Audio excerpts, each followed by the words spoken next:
ஜம்மு காஷ்மீரில் உள்ள பகல்காம் பகுதியில் கடந்த வாரத்தில் சுற்றுலா பயணிகளை குறிவைத்து பயங்கரவாதிகள் நடத்திய தாக்குதலில் 26 பேர் உயிரிழந்தனர்.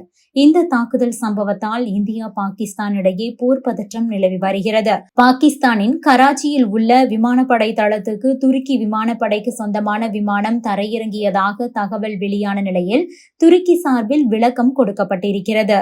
பகல்காம் பயங்கரவாத தாக்குதல் விவகாரத்தில் இந்தியாவுக்கு பல்வேறு நாடுகளும் ஆதரவு தெரிவித்து வருகின்றன. இந்திய எல்லையில் பாகிஸ்தான் படைகளை குவித்து வருவதாக கூறப்படுகிறது.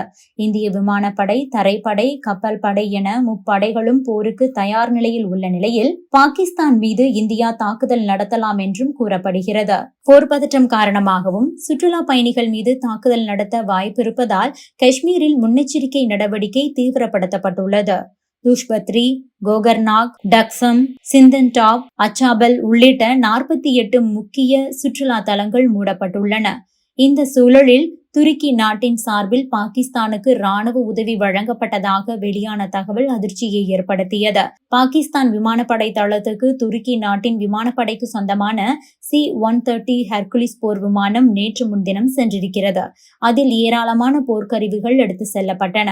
அதேபோல இஸ்லாமாபாத் விமானப்படை தளத்துக்கும் 6 C-130 ஹெர்குலிஸ் ரக போர் விமானங்களை துருக்கி நேற்று அனுப்பி வைத்துள்ளதாக தகவல் வெளியானது. போர் விமானங்களின் வருகையை 2 நாடுகளும் உறுதி செய்துள்ள போதிலும் அவற்றில் எடுத்துச் செல்லப்பட்ட ராணுவ தளவாடங்கள் பற்றிய விவரங்கள் இதுவரை வெளியாகவில்லை.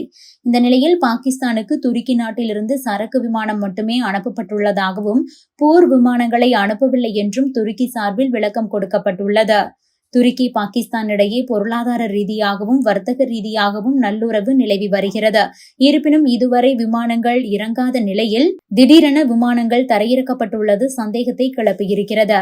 இந்த நிலையில் எரிபொருள் நிரப்பவே விமானங்கள் தரையிறக்கப்பட்டதாக துருக்கி நாடு மறுப்பு தெரிவித்திருக்கிறது.